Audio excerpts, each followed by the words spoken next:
2024 আসন্ন লোকসভা নির্বাচন, আর এই লোকসভা নির্বাচনকে এখন পাখির চোখ করে রেখেছে সমস্ত রাজনৈতিক দল। বাংলাতেও আমরা দেখছি যে তার প্রস্তুতি একেবারে তুঙ্গে রয়েছে। বাংলার কথা যখন বলছি তখন যে কেন্দ্রের কথা না বললেই নয়, সেটা হচ্ছে ডায়মন্ড হারবার কেন্দ্র। কেন এই কেন্দ্র এতটা গুরুত্বপূর্ণ? তার কারণ হচ্ছে এই ডায়মন্ড হারবারকে আমরা জানি অভিষেক বন্দ্যোপাধ্যায়ের গড়, অভিষেক বন্দ্যোপাধ্যায়ের কেন্দ্র।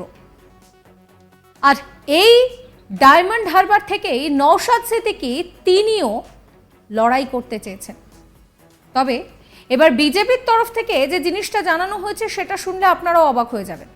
ডায়মন্ড হারবারে দাঁড়ালে অভিষেকের বিরুদ্ধে নাকি বিজেপি প্রার্থীর কাছে অভিষেক বাবু পরাজিত হবেন। এখানেই শেষ নয়, বলা হচ্ছে যে ডায়মন্ড হারবারে যদি নওশাদ সিদ্দিকীও দাঁড়ান তাহলে অভিষেক বন্দ্যোপাধ্যায় তৃতীয় হবেন। এই কথা আমরা নয়, এই কথা বলছেন বিরোধী দলনেতা শুভেন্দু অধিকারী। তিনি বলছেন বিজেপি প্রার্থীর কাছে অভিষেক বন্দ্যোপাধ্যায় পরাজিত হবেন। এখানেই শেষ নয়, তিনি আরো দাবি করছেন যে ডায়মন্ড হারবারে যদি নওশাদ সিদ্দিকীও দাঁড়ান তাহলে অভিষেক বন্দ্যোপাধ্যায় তৃতীয়ই হবেন। রবিবার 7ই জানুয়ারি নেতাই দিবসে অংশ নেওয়ার পর পশ্চিম মেদিনীপুরের লালগড়ে এই মন্তব্যই করেন শুভেন্দু অধিকারী। একই সঙ্গে ডায়মন্ড হারবারে 4 লক্ষ ভোটের ব্যবধানে জেতা প্রসঙ্গে অভিষেককে কটাক্ষ করেন শুভেন্দুবাবু। তার মতে গণতান্ত্রিক পদ্ধতিতে ভোট হলে কোনটা দুধ কোনটা জল আলাদা হয়ে যাবে, কিন্তু ভোট লুট করবেন না।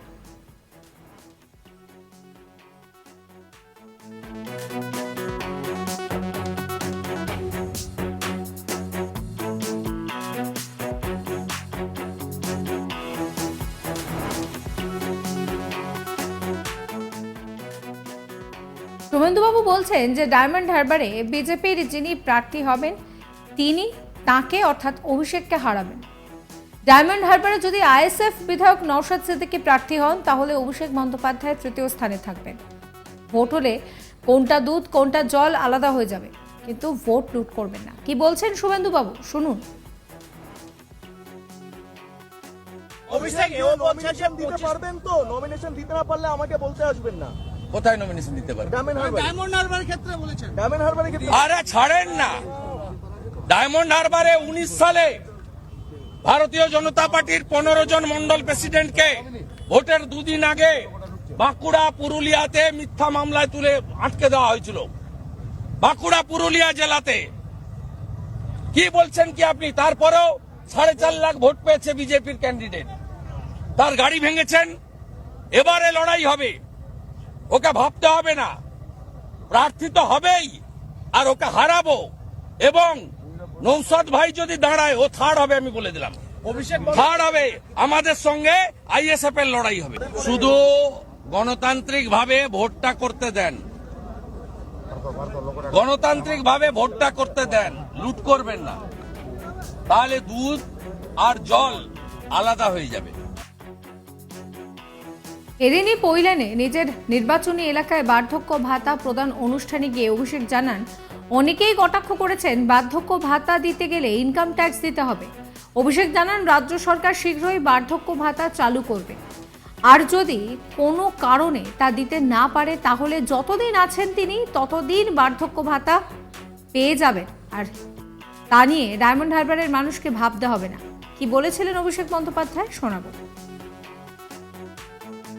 বলেছিলাম এই ডায়মন্ড হারবারের মাটি থেকেই যে সরাসরি আপনারা আমাদের সাথে যুক্ত থাকুন, যা দরকার আমাকে বলবেন, আমার যা দরকার আমি আপনাকে বলবো। আমার সাথে আপনাদের আত্মার সম্পর্ক।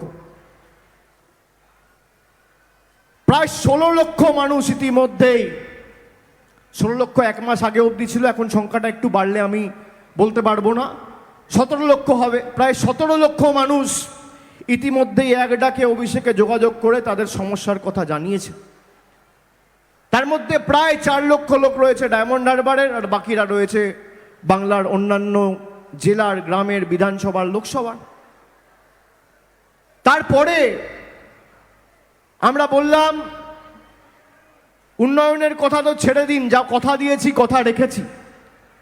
কখনো দুর্গাপুজোর সময় প্রায় 2000 দুর্গাপুজো কমিটিকে 10 বছর ধরে আমরা কন্টিনিউয়াসলি সাহায্য করে গেছি এই উৎসবের প্রসার ঘটাতে, এবং মানুষ যাতে এই উৎসব জাতি বর্গ বর্ণ ধর্ম নির্বিশেষে এর আনন্দ উপভোগ করে, ডায়মন্ড হারবারের বিভিন্ন ক্লাবকে আমরা আর্থিকভাবে সাহায্য করেছি। শুধু দুর্গোৎসব নয়, ঈদের সময়, রমজানের সময় মসজিদ কমিটিদের আর্থিক সাহায্য করা হয়েছে। বড়দিনের সময় মেলা কমিটি, বড়দিনের কমিটি 10 বছর ধরে আমরা সাহায্য করেছি। আমরা বিশ্বাস করি বৈচিত্র্যের মধ্যে একতার মন্ত্রে। নানা ভাষা, নানা মত, নানা পরিধান, বিবিধের মাঝে দেখো মিলন মহান। এদিন অভিষেকের বার্ধক্য ভাতা প্রদানকে কেন্দ্র করে কটাক্ষ করেছেন শুভেন্দু অধিকারী। এটা ভোটের আগে প্রকাশ্যে ঘুষ দেওয়া বলেও মন্তব্য করেন তিনি। পাশাপাশি তিনি জানান যে তিনি আয়কর বিভাগের কাছে দাবি জানাচ্ছেন এই টাকা কোথা থেকে এলো তার তদন্ত হোক। গণতান্ত্রিক দেশে লোকসভা ভোটের আগে নিজের কেন্দ্রের মানুষকে ঘুষ দেওয়া হলো বলেও অভিষেক বন্দ্যোপাধ্যায়কে একহাত নিলেন শুভেন্দু অধিকারী। তিনি কি বলছেন শোনাবো। ইনকাম ট্যাক্সকে দাবি করব যে এরা ফেক ডোনার, আর্টিফিশিয়ালি বানানো ডোনার, না কয়লা বালি মদ বিক্রির টাকা, ডিয়ার লটারির টাকা, তার তথ্য অনুসন্ধান করে it's a big financial scam, it's a one type of bribe to the voters, যেটা ভারতীয় আইনে কখনোই স্বীকৃত নয় যে নিজের কনস্টিটিউয়েন্সি ভোটারদেরকে এইভাবে লাগাতার ঘুষ দেওয়ার যে প্রথা, ইটস এ ভেরি অ্যালার্মিং। এর এগেনস্টে যা যা পদ্ধতি অনুযায়ী করার লিডার অব অপোজিশন হিসেবে আমি করব। তৃণমূলের সাধারণ সম্পাদক তথা ডায়মন্ড হারবারের সাংসদকে নিশানা করলেন শুভেন্দু অধিকারী। তিনি বলছেন যে ডায়মন্ড হারবার লোকসভা কেন্দ্রে বিজেপি প্রার্থীর কাছে হেরে যাবেন অভিষেক বন্দ্যোপাধ্যায়। তিনি আরো বলছেন যে নওশাদ সিদ্দিকীও যদি দাঁড়ান ডায়মন্ড হারবার কেন্দ্রে তাহলে অভিষেক বন্দ্যোপাধ্যায় তৃতীয় হবেন। এই নিয়ে কি বলছেন শুভেন্দুবাবু শোনাবো। অভিষেক নমিনেশন দিতে পারবেন তো? নমিনেশন দিতে না পারলে আমাকে বলতে আসবেন না। কোথায় নমিনেশন দিতে পারবে?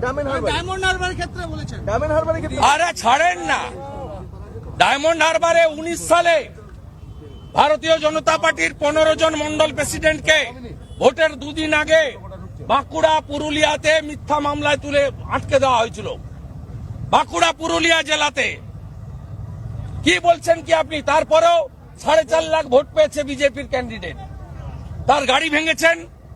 এবারে লড়াই হবে, ওকে ভাবতে হবে না, প্রার্থী তো হবেই, আর ওকে হারাবো।